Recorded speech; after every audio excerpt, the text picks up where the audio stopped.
Hey everyone, and thanks for jumping back into the Cryptoverse. Today, we're going to talk about Bitcoin, dubious speculation. If you guys like the content, make sure you subscribe to the channel, give the video a thumbs up, and also check out Into the Cryptoverse Premium at intothecryptoverse.com. I had my dubious speculation t-shirt on, and I thought, why not do a dubious speculation video? So we're going to talk about some of the shorter term trends here that, of course, really unpredictable, but I do at least want to weigh in on what it looks like is going on. If you guys remember back to last year, there were sort of like three distinct moves in the first half of the year or so. You had sort of this first one, followed by a cool off phase, and then the second one, and then the third one. And remember, the third one just sort of swept the high, right? It sort of went back up, it swept the high, but it did not lead to much higher highs. That didn't come, of course, until later in the year. So I wanted to talk a little bit about that. If you look at this move over here, it actually does still look somewhat familiar. So if you want to compare, say, this first move with this move, and then you can see that after this move was done, it had a big pullback below the 50-day moving average right here and right here before fairly quickly getting right back above it and going on yet another run. In fact, if you were to take the price appreciation from this first move, you can see it was about 60%.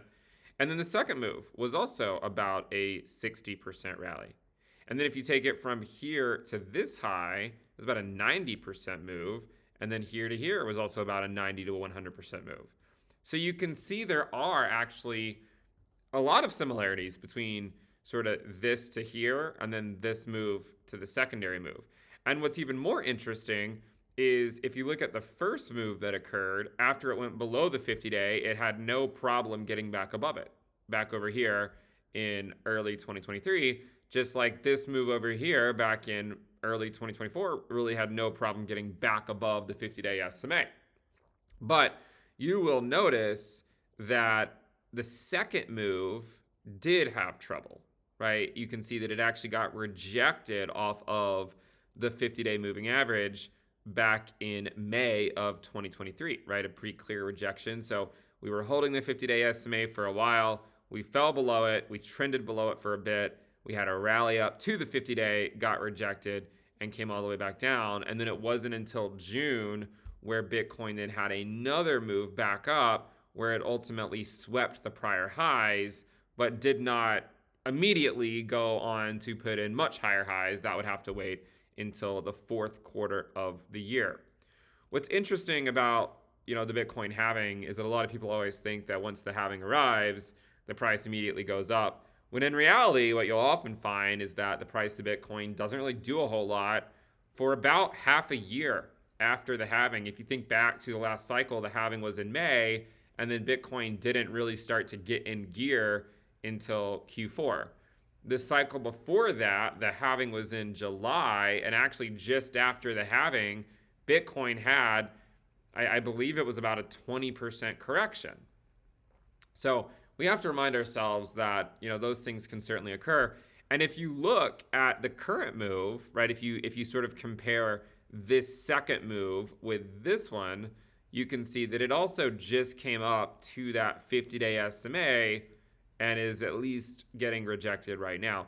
Now, what's interesting about this, if you look really closely at this second move, it set a low and then it put in sort of a local double bottom, went back up to that 50-day, and then it took out that low, right? So a low, double bottom, up to the 50-day, and then it went down and took out that low, and before getting another bounce, basically back up near that 50-day SMA.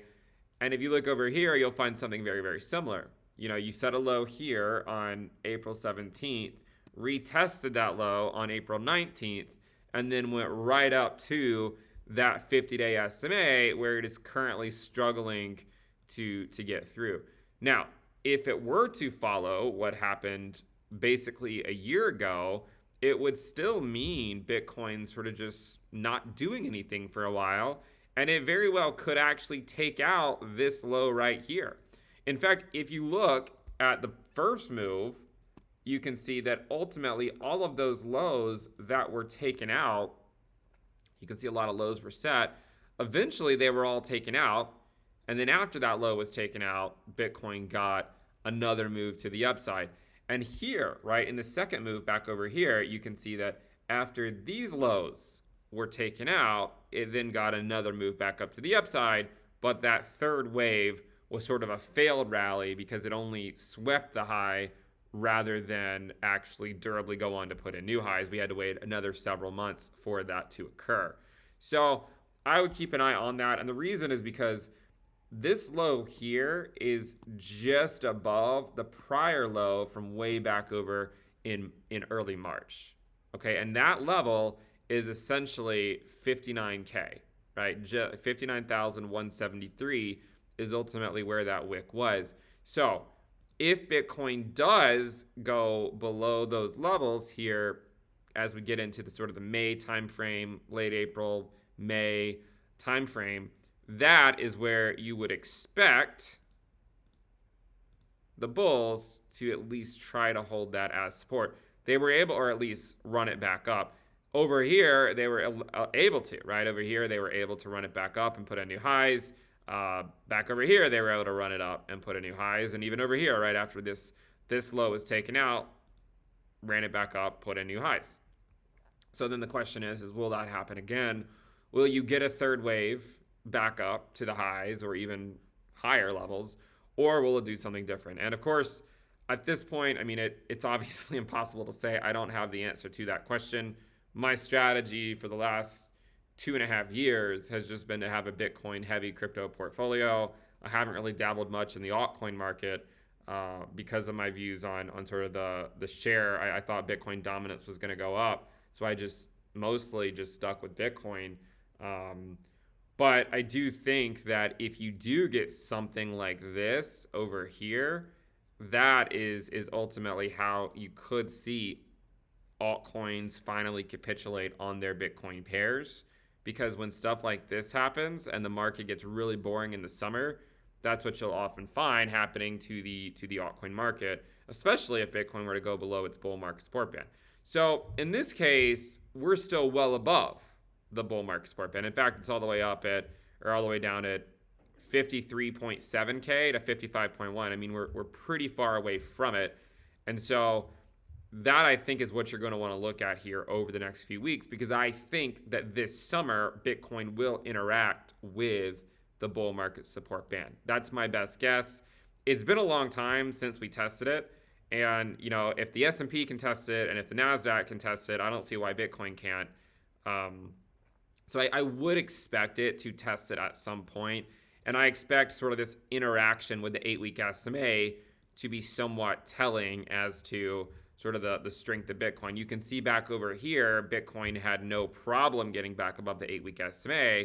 But in the second move, it kept holding it as resistance until those final lows, you know, were sort of swept, right? Here, you can see it's also having a hard time flipping above the 8-week moving average. And also note, though, that these lows have not been taken out. And so that of course, could be the reason. I will say, you know, there are certainly a lot of cases to be made either way. My guess is that you're going to just see the market get somewhat boring over the next couple of months.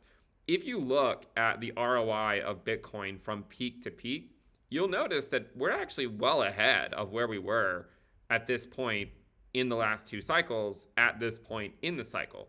Right now, Bitcoin is essentially back up to its prior all-time high, but in the last two cycles at this point, Bitcoin was still 50 to 60% down from its all-time high, which is remarkable to think about, right? I mean, you know, 50% down from Bitcoin's prior all-time high way back over here, back in 2021, right? I mean, 50% below 70K, that's 35K, right? And 60% below it would obviously be an even bigger drop, right? That would actually put it all the way down at less than 30K.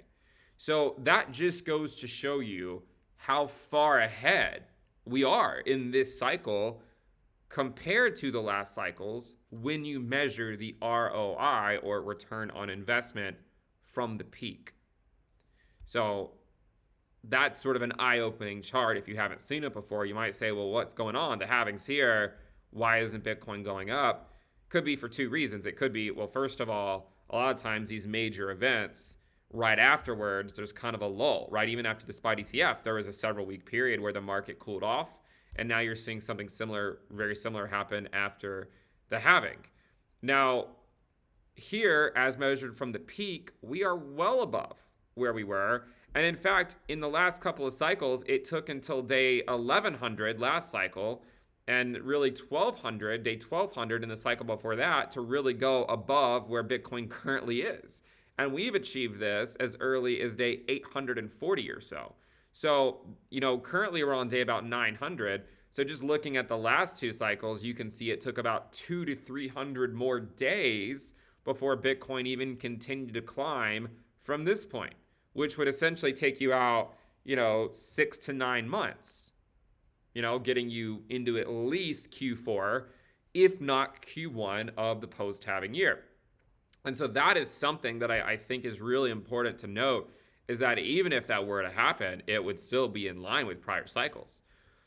If you measure it from the low, you can see that Bitcoin, as compared to last cycle, is also ahead of where it was. Last cycle at this point, Bitcoin was up less than about 3x from the low, which this cycle would put Bitcoin at about 45K. Obviously, right now, Bitcoin is ahead of that. And so in this case, you can see that Bitcoin didn't really durably take out the current levels that Bitcoin's ROI is at, as measured from the lows in 2022, until day 700 from the lows, and we're currently on day about 530, which again is about another 6 months or so. And if you compare it to the cycle before that, you can see something very similar, right? Bitcoin did not really go above, in any durable way, the current levels until about 200 days from now, approximately 6 months from now, which would essentially put you in the fourth quarter of the year.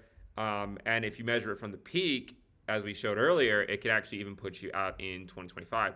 So I think that looking at the charts like this can be helpful in terms of understanding, why is the market slowing down? Why is it not really going up? And so you could get an example where the market just trends sideways for a long time, maybe even slightly down until it gets back in line with the prior cycles, and then sometime later on gets another move. There's obviously a lot of discussions about a left translated peak and all that sort of stuff, and I've obviously sort of paid that theory some respect, because there's certainly, if you measure it from the April 2021 peak, you could obviously make a case for a left translated peak. However, I mean, it certainly seems to me like every cycle, everyone tries to figure out a reason why it's going to be different, right? And then every cycle, it just ends up not being different. And we end up, seeing something different happen later on. But there's always a curveball thrown. Last cycle, it was the 2019 peak was the curveball that was thrown, where Bitcoin essentially rallied up 4x in about half a year. And it led to us getting close to all-time highs way before people thought we were going to. Now, this cycle, we actually put in new highs, which, funny enough, is a little bit over a 4x from the bottom. So, I think that, and actually really closer to a 5x from the bottom. So I think that there certainly is a case to be made that Bitcoin could get boring for a little bit, right? In this second move over here, Bitcoin essentially just slowly trended down for several months before getting another move up, and then it still trended back down through the end of the third quarter.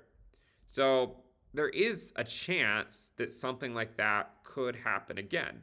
Now, I also just want to remind people that after the 2019 peak, which occurred just before rate cuts came into play, Bitcoin actually did see a larger drawdown than just sort of going sideways, right? You can see over here, it was just sort of going sideways for a bit.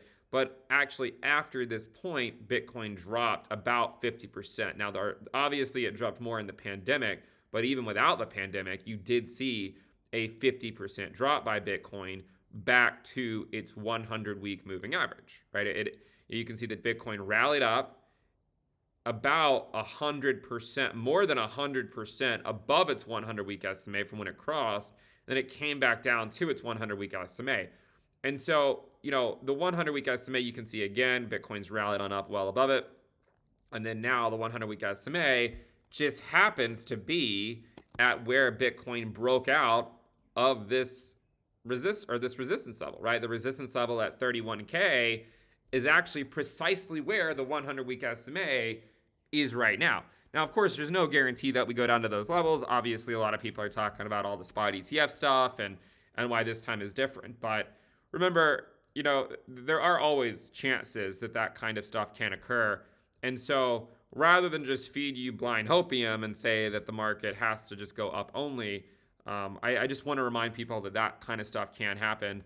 And I also, warned people about this last year, that you could see something like that. I wasn't expecting it at all, let's be clear. I was sort of expecting Bitcoin wouldn't go higher than 35K in 2023, but I was proven wrong, right? And I don't really have any problem kind of owning up to those errors, those mistakes. That's the only way we grow as investors. We stayed below 35K for most of the year, but then once we got into November, really the last couple of months of the year, we took out that 35K level. So again, I'm always going to be here to sort of make people realize there is downside risk, even though it's a lot of times it doesn't even materialize, right? I mean, you can see last time it didn't really materialize. I talked about getting a drop in Q3 of the pre-halving year, which we got, but we didn't really see it go much lower. And it didn't even take out the low from May of 2023. So I would say, there is certainly a chance that Bitcoin has kind of printed what some might call a mid-cycle top, kind of like this one in 2019. That is certainly, there's a case to be made for that. And there's obviously a case to be made that Bitcoin could ultimately go higher. And, some of those things that you could look at, right? If you were to look at sort of more some of the more fluffy indicators like the RSI on a monthly time frame, it would certainly suggest that Bitcoin could ultimately give more than what it's given, considering that it's nowhere near the peak on the monthly time frame. However, there's another way to look at this too, and that's to look at it on the 2-week time frame. And if you look at it on the 2-week time frame, what you'll see is that the level that Bitcoin just hit on the 2-week RSI has essentially always corresponded to at least a peak, right? To at least a peak, right? I mean, in 2013, we had a double peak cycle where the second peak was a higher high. But the first time we sort of tagged this trend line, it marked a local top for Bitcoin for a while. And in 2017, it marked the market cycle top. In 2011, it marked the cycle top. I mean, the whole cycle top stuff is kind of fluffy because what constitutes a cycle? I mean, if it's putting in a high in 2011 and then it's putting in a higher high, less than 2 years later, I mean, do you call that the market cycle top or do you just call it a mid-cycle top? There's a case to be made that the 2019 top was the mid-cycle top before the actual top in the post-halving year, and that this 2011 peak was the mid-cycle top before the 2013 top in the post-halving year, right? I think we could get on board with that. I mean, I think that could theoretically make sense, right? You have sort of these mid-cycle tops sometimes that occur. I'll be honest with you guys. I mean, I have a hard time a lot of times going with this whole market cycle stuff in the first place because I think to some degree we're trying to rationalize something or trying to, say that it has to obey these specific rules. With that said, who can deny the fact that the last 3 cycles Bitcoin put in its top in Q4 of the post-halving year? So yes, we have a lot of people calling for left translated peaks and whatnot because of where Bitcoin is. But what if it's not? What if it's not a left translated peak? The only way I think you get a left translated peak is if you really see Bitcoin accelerate into the summer, or especially in a sort of that Q3, Q4 timeframe. I mean, if you see that, then fine. Maybe you're right. But if you look at the 2019 top, right? If you look at the 2019 top, which theoretically was sort of a mid-cycle top, it cooled off for 9 months before picking back up again. and going on to much higher highs. It cooled off for 9 months. And so what if Bitcoin were to just cool off, not for 3 months or 6 months, but for 9 months? Then that means it maybe cools off for the rest of the year. And so there is a chance that something like that could happen. If you look at 2011, after sort of what you might call a mid-cycle top, it was the pre-halving year, right? Just like the 2019 top was the pre-halving year. But during that top, Bitcoin cooled off it really didn't get back to those highs. This was June 2011. It didn't get back up to those highs until February of 2013. So you're talking about 18 months, right? That's a long time. In 2019, when the mid-cycle top was in, after it was in June 2019, we didn't really take that out until October of 2020, right? So you're talking more than a year. So when you look at it on the 2-week RSI timeframe, it would suggest that it could be a local top for a while. It doesn't have to be. And just like we saw last year, maybe you get a scenario in June where you even sweep the high. But that's some evidence, right? There's some evidence that says, hey, the market has been pretty hot for a while. Now that there's not really any major events that are about to occur, theoretically, then what happens if the market does just cool off for 6 to 9 months? And that's not the only thing that you could look at. There's certainly other things you could look at as well. You could go take a look at something like USDT dominance. This is something that I've mentioned quite a bit as something to keep an eye on. We did whole videos on the USDT dominance about why it would be important to keep an eye on this, because every time that it's tagged this trend line, Bitcoin, guys, I don't like saying it because I don't want to be the bad guy, but every time it tagged this trend line, Bitcoin had a 50% correction, right? We had a 50% correction in December 2017, November 2018, it was right before a 50% correction, June of 2019. June 2019 was that mid-cycle top, right? February 2020, you guys know what happened after that. It was a pandemic, but I'm not saying it was predicting that. March 2021 was just before the summer lull of the post-halving year. November 2021 was just before the bear market. And you find yourself on that trend line once again. And of course, once again, everyone says this time is different. But what if it's not, right? What if it's not different and it just kind of plays out the same way that it did last cycle? I think one of the things that has really been a curveball for this cycle as compared to last cycle is that rate cuts are coming in a lot later. And so, what you saw happen last cycle in the pre-halving year, where you get this major rally to a local top where USDT dominance hits that trend line and Bitcoin dominance tops a couple months later. What happens if you just get that now, where Bitcoin USD puts in a local top in March and then Bitcoin dominance potentially tops out this summer? I can certainly see a case for that. And the reason why it's important to be aware of that idea is because if Bitcoin does get a larger drop, and it's not just sort of a slow, little bleed like this one, if it's more than that, then it could lead to a Fed pivot.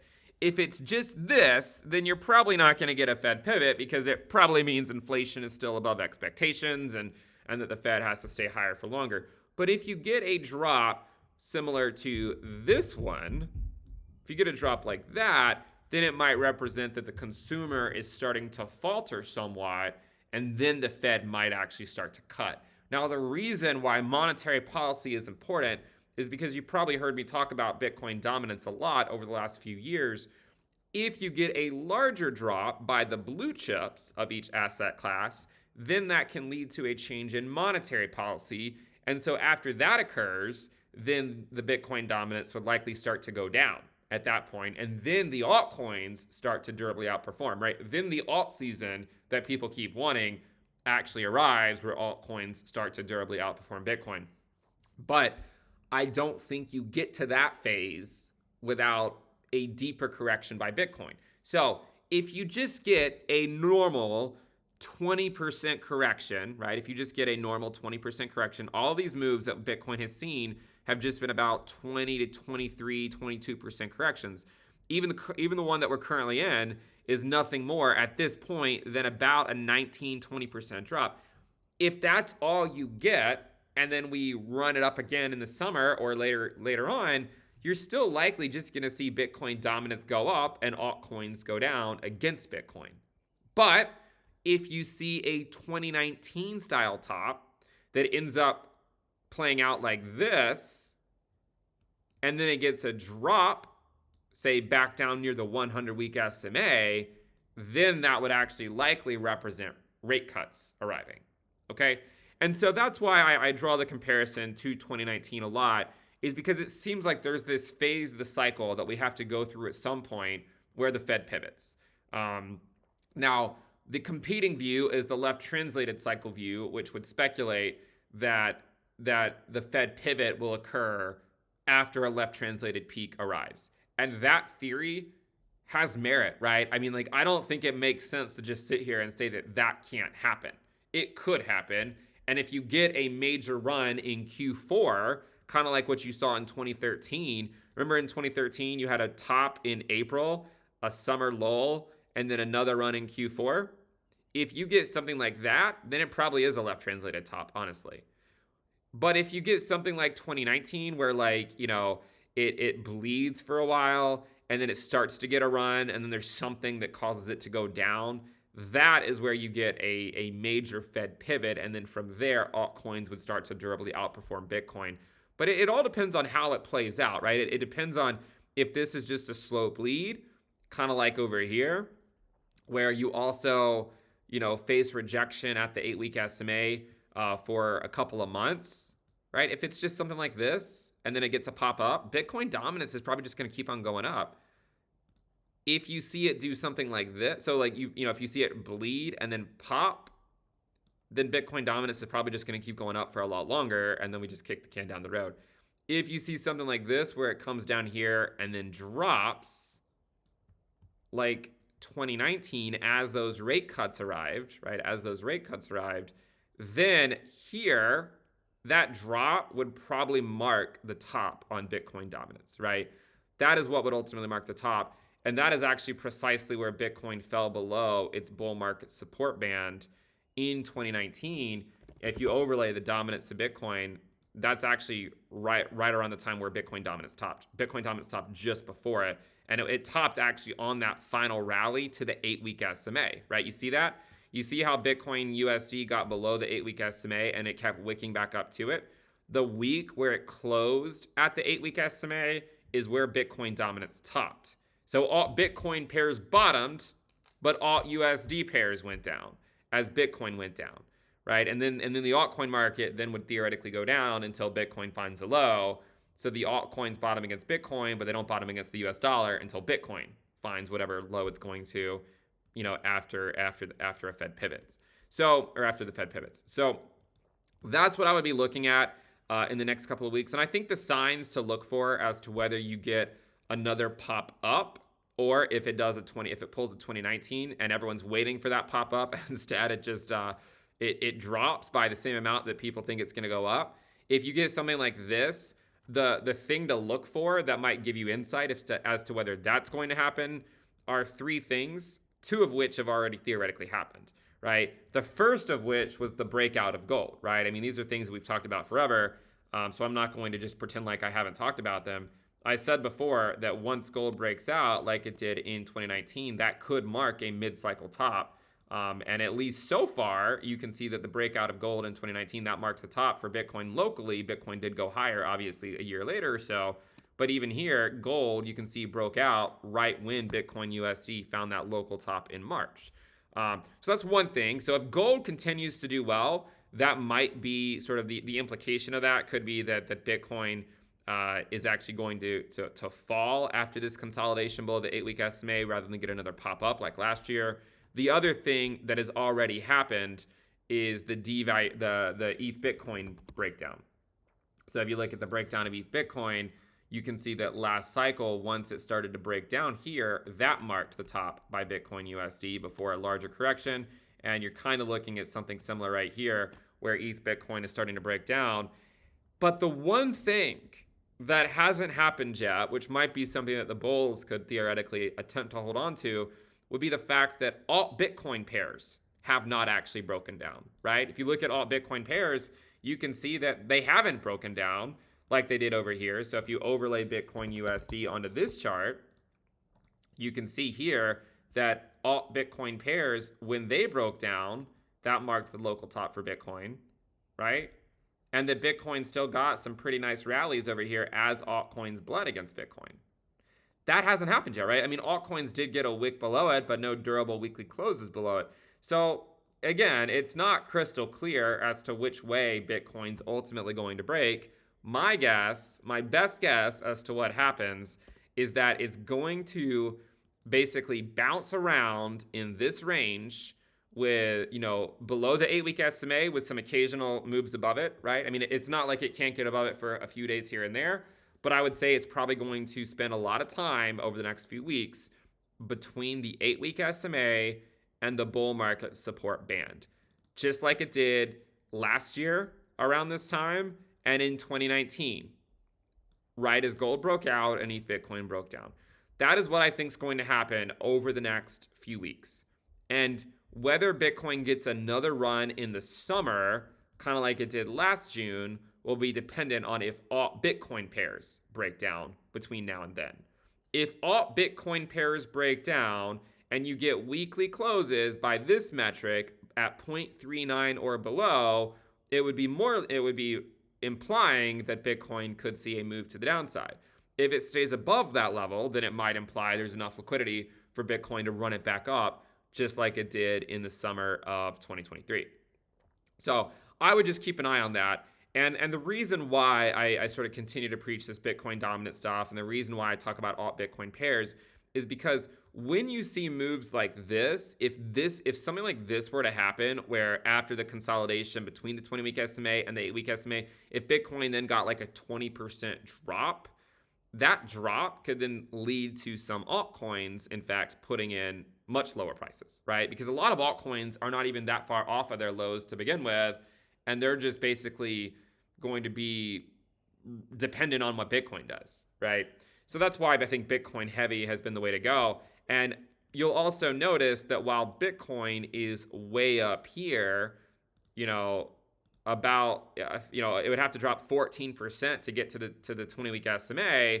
If you look at a lot of altcoins like Avalanche, it's already below the 20-week SMA. Polkadot below the 20-week SMA. Litecoin slightly above it, but not nearly as much as Bitcoin is. Cardano well below the 20-week SMA. Chainlink below the 20-week moving average, right? So a lot of these, Ethereum is not, but it's also closer, right? It's only about 6% away.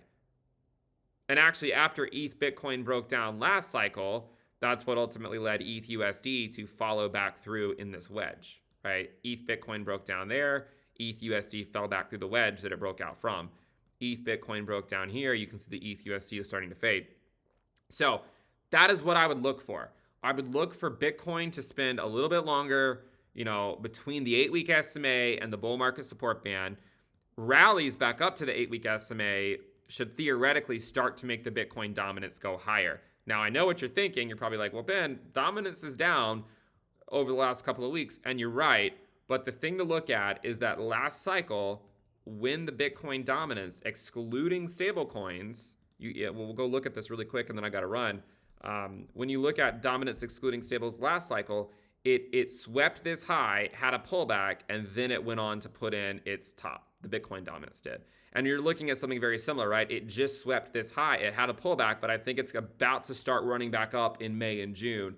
And if it does, then it makes the comparison to 2019 more believable, right? If it doesn't do that, then it might make the comparison to last year at this time more believable. So those are things that I would look at here over the next couple of months. Just some dubious speculation for you. Again, I could be completely wrong. And remember, in the 2019 top here, the mid-cycle top, Bitcoin actually rallied above the 8-week SMA. And in 2021, it rallied above the 8-week SMA, right? So it doesn't mean that that can't happen. It could theoretically happen. And my guess is if it did, it would actually lead to the breakdown of alt Bitcoin pairs. But that is where I think we are right now. Thank you guys for tuning in. Make sure you subscribe, give the video a thumbs up. And again, check out Into the Cryptoverse Premium at intothecryptoverse.com.